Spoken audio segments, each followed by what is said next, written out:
কিন্তু আল্লাহ রাব্বুল আলামিন বললেন, হে মানুষ, তোমরা যতই পলায়ন করো না কেন, তোমরা মওত থেকে যতই দূরে যাওয়ার চেষ্টা করো না কেন, মওত তোমাদেরকে আসবেই আসবে। মওত থেকে কেউ পরিত্রাণ পাবে না, কেউ মুক্তি পাবে না। সূরা জুমার মধ্যে আল্লাহ রাব্বুল আলামিন বললেন, قل إن الموت الذي تفرون منه فإنه ملاقيكم ثم تردون إلى عالم الغيب والشهادة فينبئكم بما كنتم تعملون। এই মানুষ, তোমরা যেই মওত থেকে পলায়ন করতেছো, যেই মওত থেকে তোমরা দূরে থাকার চেষ্টা করতেছো, যে মওতকে তোমরা কেউ পছন্দ করো না, সবাই তার থেকে দূরে থাকার চেষ্টা করছো, সেই মওত থেকে তোমরা কোনোদিন দূরে থাকতে পারবে না।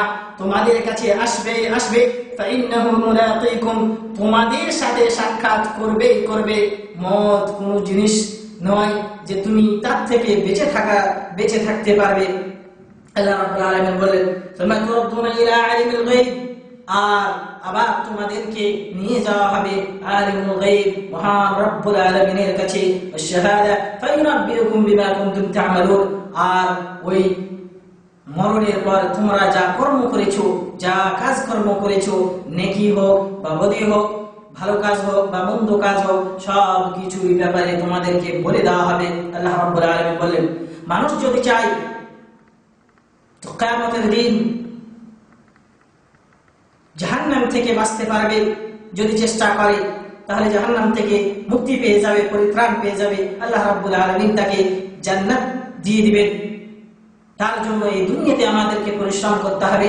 এই দুনিয়াতে আল্লাহ রাব্বুল আলামিনকে সন্তুষ্ট করতে হবে ইবাদতের দ্বারাই, ভালো কাজের দ্বারাই, তাওহীদকে বাস্তবায়ন করে, শিরক থেকে মুক্ত হয়ে, পিতামাতার সাথে সদ্য ব্যবহার করে, পাড়া প্রতিবেশীর সাথে সুন্দর ব্যবহার করে, আত্মীয় স্বজনদের অধিকার দিয়ে, এই সমস্ত জিনিসগুলো দিয়ে যদি আমরা আল্লাহ রাব্বুল আলামিনকে এই দুনিয়াতে সন্তুষ্ট করে নিই, তাহলে কিয়ামতের দিন জাহান্নাম থেকে আমরা মুক্তি পেয়ে যাব, পরিত্রাণ পেয়ে যাব।